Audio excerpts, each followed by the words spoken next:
Just a bit of an introduction. My name is Amanda Jane Duggan. I am a bariatric success and emotional eating and eating psychology coach. Wow. I'm also the owner of New Leaf Weight Loss Surgery. So I support people going to the Czech Republic for weight loss surgery with the best surgeons in Europe at much, much cheaper prices than the UK, and exceptional care. And I am also a bariatric patient myself. I lost 9.5 stone or thereabouts when I had my sleeve surgery just over 7 years ago. And I have kept most of that off for the 7 years, which was just never unheard of for me. Hi, Jono. Great to see somebody's on. That's lovely. Just wasn't heard of ever. So I am, a big advocate of bariatric surgery. I really do think it works. Some of the statistics that I found out this week really shocked me, and I'll go into that in a minute. But so what I wanted to talk about tonight was, what should people be looking for? What questions should they be asking themselves and the companies or surgeons they're going with when they're considering bariatric surgery? Because when I decided to go on my journey 7 years ago, I remember going to the GP and I was down, so miserable. And I remember walking in and going, I can't do this. And I seemed to be so successful at everything else in my life that I did. But losing weight was just an enigma. I just could not get a grip on my weight and my food, relationship with food. And I remember going to see him and he said, well, you're fat enough. And I said, cheers for that. But you're going to have to wait 3 years. And I just thought, I can't wait 3 years, To me, it was like an AA, going into an AA meeting and somebody saying, we've got enough chairs, come back in 3 years. I mean, really? So I just thought, no, I can't. So I went home and I did loads of research and I found it really difficult to know what questions to ask, what I should be looking for. And, also knowing a bit about the process, what I should expect if I had bariatric surgery. So I thought what I would do is I'd do a bit of a live on this, and also I've put together a PDF document that you can download and you can take away and have a look at yourself, so that if you're considering going for surgery anywhere, you can ask the right questions to help you to consider, where you want to go. So you've got the right questions to ask. Because that would really help me when I was going for my surgery. I really struggled. And I thought, right, okay, what will help other people? So I'll put this PDF together and I'll give you a link to it later on. But the first thing that I thought was, they say for weight loss surgery that you should have exhausted all other avenues, okay? So you should have tried going on diets, all the different diets, exercise and extra, going to the gym and everything else, many times before you consider weight loss surgery. And I think to a certain extent that's true, because there are risks involved with any surgery. Any surgery that puts you into general aesthetic, there are risks. And with weight loss surgery, you're actually usually cutting part of your stomach open and moving vital organs around in the process. So you need to sort of consider the real risks involved. However, some of the statistics that I read this week, and I just thought, God, we were never going to do it. We just never were. That 95% of people that go on a diet, the normal way, diet and exercise, try to lose weight, whatever weight they lose, they will put it all back on in a year. That is just shocking. Most women spend over £20,000 on weight and diet loss products and clubs and things in their lifetime. And the average woman loses her own body weight 10 times in a lifetime, puts it back on again. I mean, and then we beat ourselves up because we can't stick to that diet. 19 days is the average time that a diet is, that we stick to a diet. Because a couple of things. We're changing the what we eat, how we do it, what we should do, what we don't. We're giving ourselves a load of rules. And rules never work for anybody. Rather than changing the why. Why do we do it? Why are we doing that? And I think for weight loss surgery to be really successful, you need to look at both of those. So the surgery itself helps with the what, because you can't physically eat for very much at all for quite some time. But if you don't look at the why and do something about that, then eventually when it gets a bit easier, as it does after a couple of years or 12, 18 months, then it gets a bit harder and you start to go back to old habits because you're using food to soothe or ease any discomfort. So you have to look at both. But, I really do think that the medical fraternity now said that it's the number one way of losing weight and keeping it off. They absolutely believe that. Plus, it's the most effective way of curing things like type 2 diabetes, sleep apnea, high cholesterol, high blood pressure. So it's a no-brainer, really. If you are over a BMI of 35, which makes you significantly obese, it is having an effect on your health, and it will have an effect on your health in the long run. So I think it's about weighing up whether staying the way you are or having the surgery's got the biggest risk. And remembering that the bigger you get, the more risk there is when you have the surgery, because as people get bigger, there is more risk on their heart, their lungs, their brain. Everything is under more pressure, and therefore surgery is more risky. So that's the first thing. The second thing is, would you qualify? So, there are strict guidelines for weight loss surgery, even with when you go for privately. And theoretically, they should all be adhering to these guidelines. And if they're not, I would worry about their conduct, really, their ethical conduct. Because it shouldn't be just I just want to lose a few pounds, so I'm going to have my stomach cut apart. I mean, that is just ridiculous. So it needs to have guidelines so that people are protected and safe from themselves sometimes, because they need to be. So basically, the guidelines are that you need to have a BMI of over 35 if you are physically well and you've got no medical problems, and a BMI of over 30 if you've got what they call a comorbidity, which is some examples are type 2 diabetes, high blood pressure, high cholesterol, polycystic ovary syndrome, osteoarthritis, sleep apnea. So all of these things that can actually be put into remission if you lose a significant amount of weight, and the weight loss surgery can help you do that. So it makes you healthier in the long term. So your life is going to be significantly better by having the surgery. So you do need to know that whether you qualify or not. The third thing is that, as I've just said, the surgery helps not just with weight loss or weight release, as I like to call it. I never call it weight loss because I don't want it back. I've lost my weight, if you like. And when people say I've lost something, they're usually looking for it. They're asking to find it again. I don't want to find mine. So I prefer to call it weight release. I've released it with love. It did its thing while it was there. And it's gone now. And I'm very happy about that. So I'm not looking for mine. So I'm not lost it. But still, whether you call it weight release or weight loss, whatever you call it, it's not just about that. It is about significant health benefits, particularly for people that have got what they call metabolic syndrome or metabolic problems like polycystic ovary syndrome, type 2 diabetes, high cholesterol, high blood pressure. It really has got the best outcome over the long term for people with these particularly type 2 diabetes. And the health industry now have actually recognised that it's the best and most significant way of helping people with type 2 diabetes and people also that are at risk. So the majority, I think, of morbidly obese people certainly have got what we call pre-diabetes. So their adrenaline glands are producing too much insulin. And the chances are that they are going to end up with diabetes if they don't turn it around.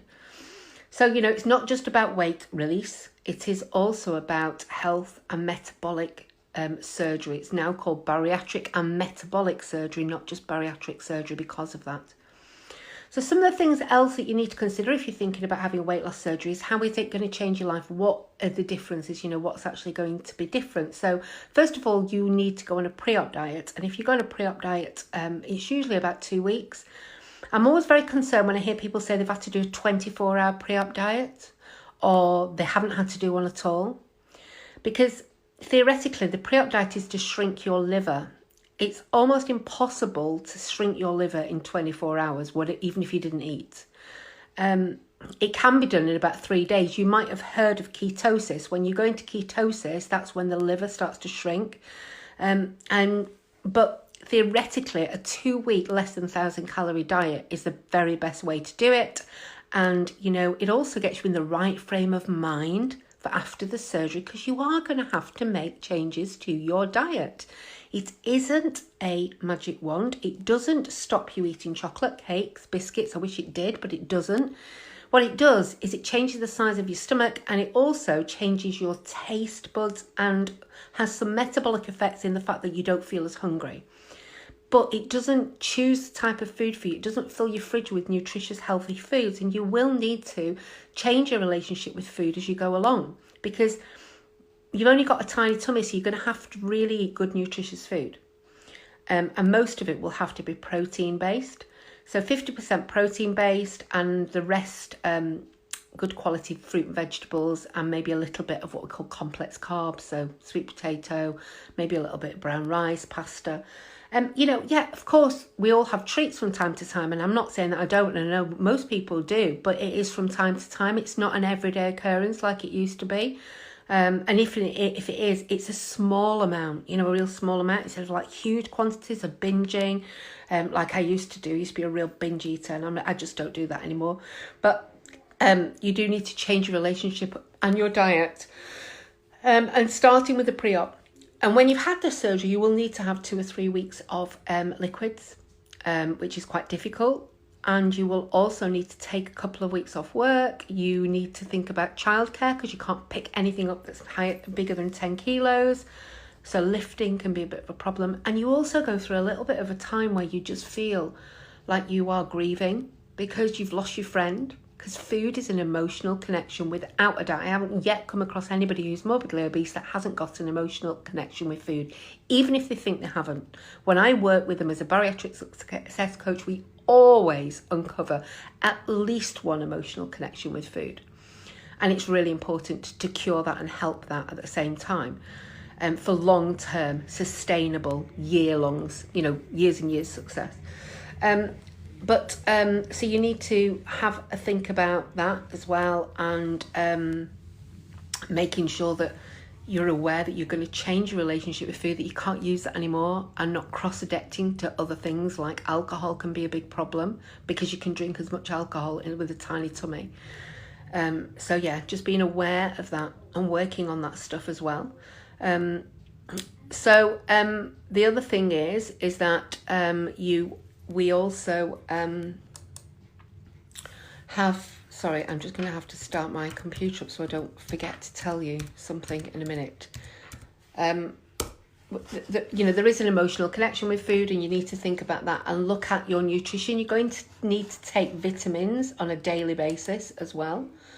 So that's really important, that you need to take vitamins on a daily basis, because you are going to have less volume of food, and therefore you need to make sure you get the right nutrients, and also blood tests, regular blood tests. So those are some of the physical changes about. I have done lives about them and everything in the past. If you want them, that's fine. Have a look back at my lives. I'm on number 19 now. So, you know, all of that information is in there. It's also in the support pack that I provide for my patients. So if any of you are interested in bariatric surgery with New Leaf, you'll receive this really big support pack that gives you loads of information. But this particular one that I am going to do is tells you about this, but it also tells you about what to consider when you are looking for your surgeon and hospital. So I have put together this, I'll just show it you, I'll just try and move my, there you can see it, yeah. So it's a PDF that you can download onto your computer, which will tell you information about what to look for. So I've turned that back, so everybody who's interested. But the first thing is, you know, the most important, well, not most important, but a really important thing for me is that you need to know who is actually going to be operating on you. Because lots and lots of hospitals and clinics will have many surgeons, and you're not always told who actually is going to be operating on you. And that's really important, because you need to do your research. You need to know about that surgeon. You need to know what they are able of doing and what their background is. So make sure that wherever you go, they're going to tell you who the surgeon is. Like for New Leaf, you always are given the name surgeon. Both of our surgeons are the head of bariatric surgery. One of them is actually the head of the staff in the hospital, is one of the directors of the hospital, Dr. Martin Harubi.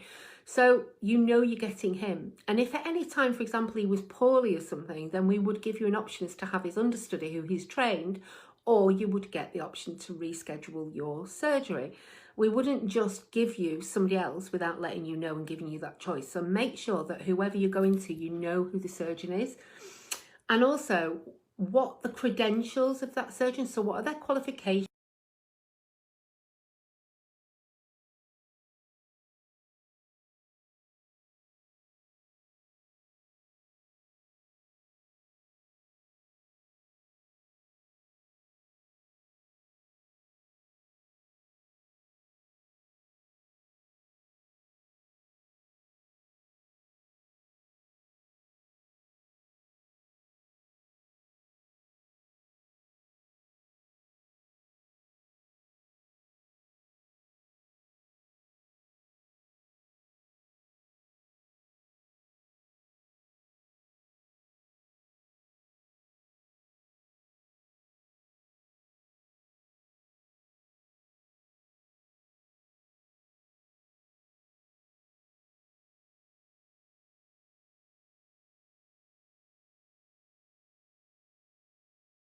Medical boards.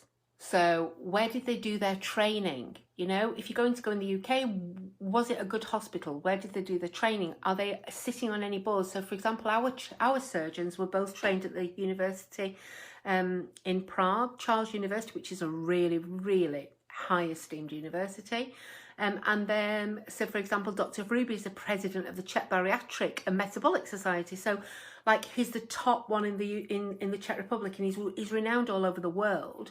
And Dr. Czerny was trained by Dr. Ruslich himself, who actually invented the mini gastric bypass. So these guys really know their stuff. So, you know, you need to make sure that they're highly respected by their colleagues and peers as well. That tells you that they're good surgeons. Number 4, what are the surgeon's complication rates? So I've talked about this before. So for example, the most important one that we really look at is their leak rate.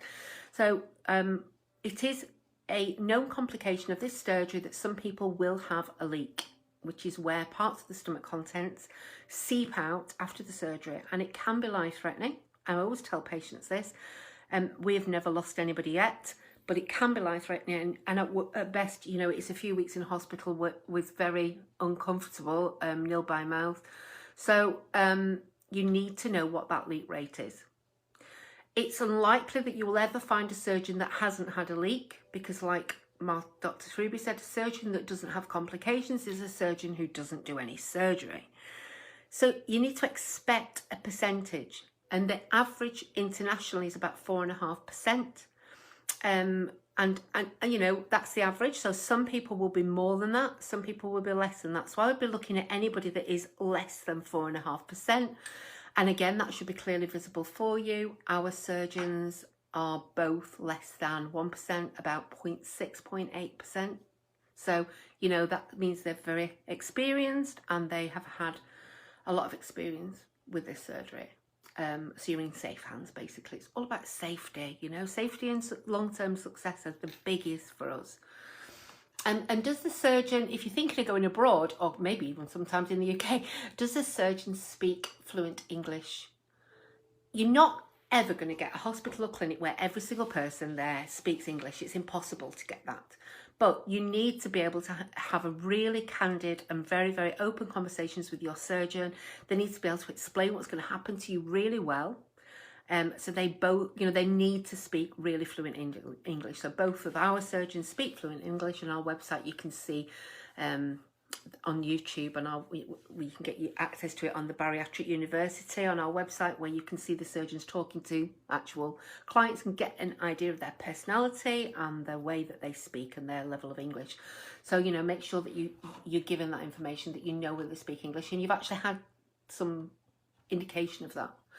And does the hospital clinic have a fully equipped, permanently staffed intensive care unit? And the reason why I say permanently staffed is quite a lot of places will say, oh yes, we've got an intensive care unit on site, which basically means that they've got a room that is equipped to be used as an intensive care unit, but actually there's nobody in it.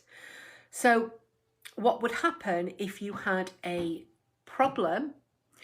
They would have to get people in and start up that intensive care unit. That all takes time. And if they haven't got an intensive care unit on site, they've got to get you in an ambulance and take you over to a hospital, maybe on the other side of town or somewhere else where there is an intensive care unit. That all takes time. And if, for example, you had a major leak, minutes of the essence, getting that under control. So you really need to be looking for somewhere that's got an intensive care unit that's 24-hourly manned on site with all of the specialised staff that are needed to man that intensive care unit. Many of our patients actually spend the first night in intensive care after surgery just to be monitored on a one-to-one basis, so they are looked at. They have a named nurse that's monitoring them all the time. And I think that gave me so much, I really, really felt safe with that, knowing that, and that is so important.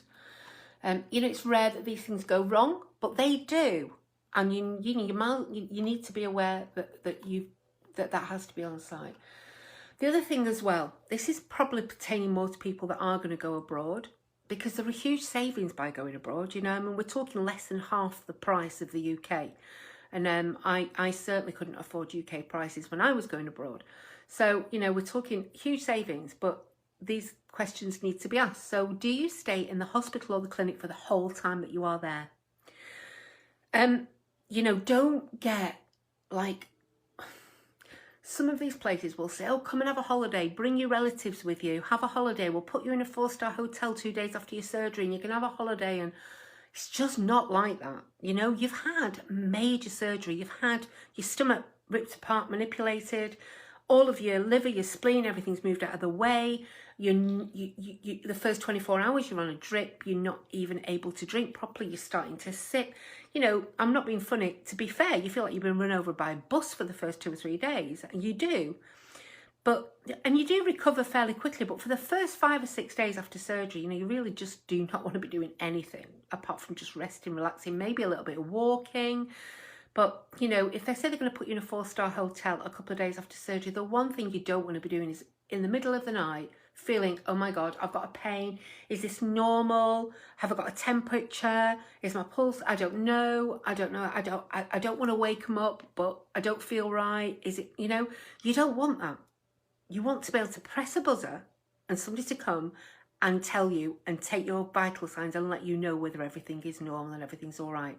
You do not want the fear of trying to access somebody from a hotel room in the middle of the night if you're scared, particularly in a foreign country. So, do yourselves a favour. Go with somebody who's going to keep you in the hospital the whole time. Yeah. Again, I'm going to talk about New Leaf because that's my experience. You stay in a hospital for the whole 6 nights, the night before your surgery, and whilst you are there.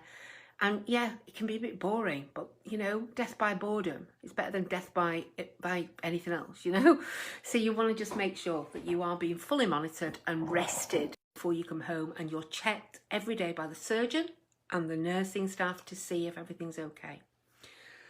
The other thing is what support you're going to receive when you go home. Is there a UK contact for you to get in touch with if you're concerned about anything? Somebody in the UK? Do you have UK support from a UK-based dietitian and psychological support and nursing staff? With New Leaf, we have those people that you can contact that are based in the UK that you can contact to ask for support and advice.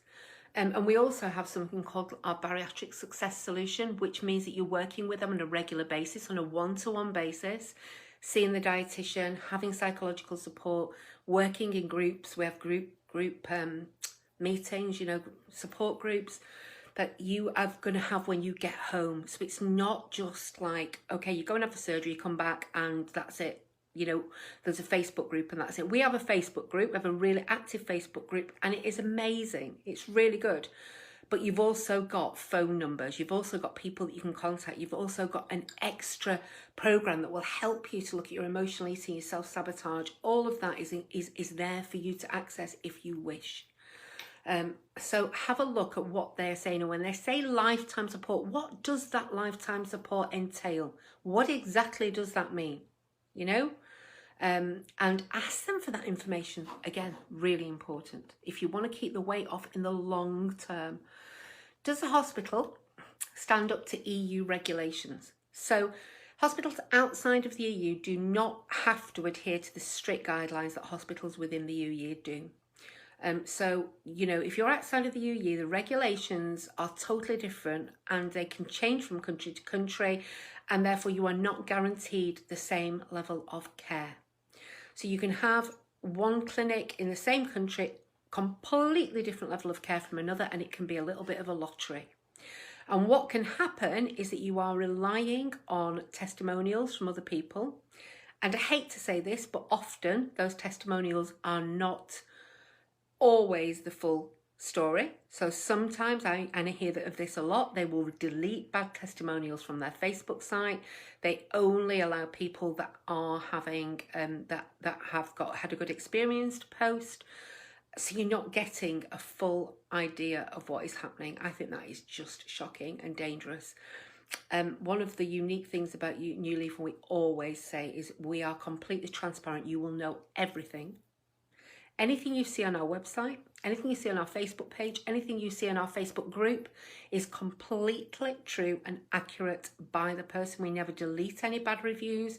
We never, change them. The only time we do delete reviews is if not reviews, but posts, is if people are arguing or there's causing a problem with somebody else, and we will delete things then because that's just not supportive. It's a support group, but we never ever delete negative reviews. They're all there for you to see, because you need to know that people don't all have the best time, because it's all about expectations. What are the expectations of that person might be very different. And it can be about the staff that are on at that time, or it can be about hundreds of things, and people do have complications. But what you also want to know is, if they do, how does that company deal with it? So are they in touch with you on a regular basis? Are they giving you access to the surgeon? Is the surgeon prepared to talk to the people in the UK who are looking after you? Do they follow up on that? And that's really important. So, make sure that that you know what they are providing. And the other thing about that as well is make sure that they provide you with the contract you're going to sign before you go. You need to see that contract. I've heard of a company in Turkey that actually has in their contract that people are not allowed to put bad reviews on social media, and if they do, they can sue them. But it's in Turkish, so you can't read it. You don't know it is. And you also receive it in about a couple of hours before surgery. Now, listen, I don't know whether that's absolutely true, but I have heard of it on a few occasions. I've not experienced it myself, so I can't say it's set in stone. But what I'm trying to say to you is, make sure that they provide you with any contracts, any papers that you're going to sign before you have the surgery, well before, even before you leave the country. Or even before, if it's in the UK, before you go there. You need it in plenty of time. We always provide you with all the documentation well before you go, so you know what you're going to have to sign when you get there. Again, patients, ask them about their experience. Do you have access to testimonials? And not just testimonials that they will give you, but testimonials like, for example, on New Leaf, we have the Facebook client support group. You can go on there and you can private message anybody on there and ask them their experience. Privately, so it's not open. They will tell you their real experience, so you can do that. There are 1,600 people on there now, so you're going to get a rounded knowledge of exactly what people thought about the place and their experiences. It's not somebody that I've just said, oh yeah, you can ring this person and that person. People will just choose the people that are going to give them a good review. You want unbiased reviews from real people. And you want to make sure that the prices are transparent and all-inclusive. So you know exactly what you're paying for. You know what the price is likely to be if you have to stay longer. So, for example, if it was a private clinic in the UK, we're talking about £1,200 a night.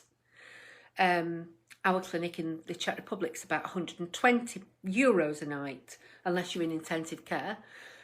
So, you know, you need to know that, because you need to be aware of what happens if I have to stay in for a few days longer. How much is that going to cost me? And also to take out elective surgery insurance, just in case. In the unfortunate event that you would have to stay longer. The other thing as well, the last thing is, you know, think about your flight. If you are going abroad, it's recommended that not to travel for more than 2.5 hours after major surgery for at least 2 weeks. And most of our hospitals are no more than 2 hours away from the UK and Ireland. And if we do have international patients that are going further, we make sure that they stay a little bit longer, or we also get some heparin injections to take with them, to ensure that we're doing everything we can to stave off any deep vein thrombosis. So, you know, be careful about that as well. And the very last, no, that wasn't the last thing. Oh, maybe it is. Don't let any company pressurize you into making a decision.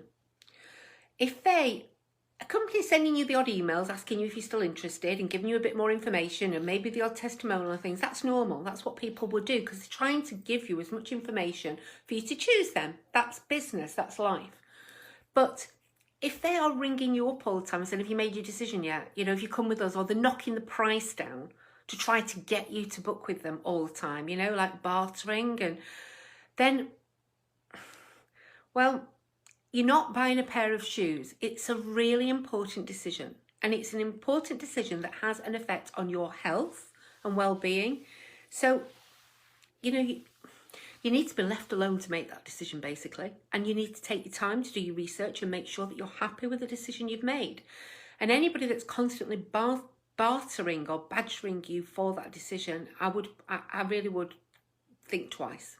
You know, don't be pushed into it. Also, hate to say this, but recently I've heard of 3 companies that have gone bust. Bariatric surgery is on the increase. More and more people are having it. Various reasons. It's more well known. It's having really good results where other things aren't. And in the UK, there are less and less places. Apparently now they're putting the guidelines up to 50 from April. So if you've got BMI of over, you've got to have a BMI of over 50 nationwide to get the surgery. Some postcodes it's even higher, which means there's more pressure and there's more need for it for private companies. Unfortunately, along with that comes people that might not have quite the best ethics and morals concerned. So they see it perhaps as a quick way to make some money, and they unfortunately go out of business. And I've heard of 3 companies recently that have gone out of business, that have left people, they've taken their money off them and they have left them without the surgery because they've not paid the surgeon or the hospital. I'm not saying stay away from agents. I'm an agent, and I think there's a real place for them if they've got the right values. The values are to enhance your experience, to give you the support that surgeons just do not have time to do on their own, to make sure that your experience is enhanced and that it's as smooth as possible and that they are really looking after you. Great, absolutely. There's a place for that, you know. But if they're asking you for any money up front, I would be really wary.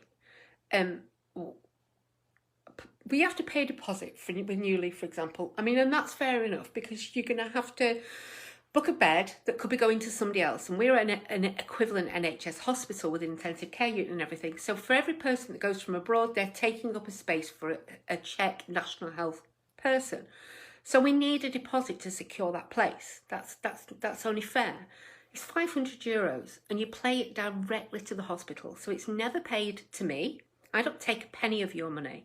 It's paid directly to the hospital, and I'm paid money to help support you guys and to help you book it and all the other things that I do from the hospital. And the rest of that money you pay when you arrive and you get there and you're happy.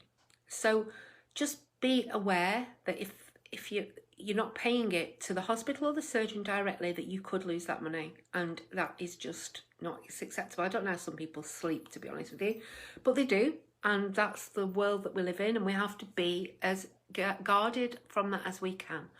So I just need to let you know, just be careful who takes your money and don't pay it all up front. And also don't pay in cash. If you can pay by credit card, because then you are backed, you've got some sort of legal insurance. If anything should happen, you can get your money back, etc. So yeah, that's another tip that I would give you.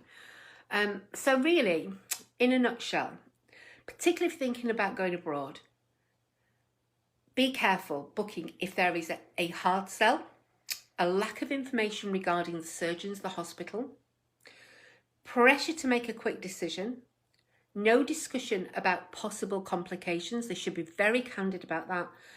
Just vague explanations about aftercare, such as, oh, it's lifetime support. What exactly does that mean?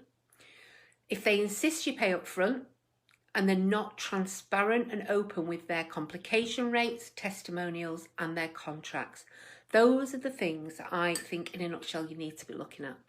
And then you've got that information, you can make the decision as to who you think is the right person, the right price, the right support, and all the logistics, you know, who you feel best with. So if you would like this PDF, I'm going to put a link in the comments for you to download it over the next couple of days. It's not quite finished yet, and then you can have a look at it and take it. If you've got any questions that you'd like to ask me, my name's Amanda Jane Duggan. My company is New Leaf Weight Loss Surgery and Bariatric Support, and you can get us on www.newleafwls, that's weight loss surgery, wls.co.uk. You can also access me on Facebook. Yeah, so thank you for listening. It's great to hear you. We've not had too many people tonight. I expected that because last night was a disaster. I think I've managed to get the live on and working. And I'll probably do a replay of it maybe another night this week as well. Okay, guys, thanks for listening. Speak to you soon. Bye-bye.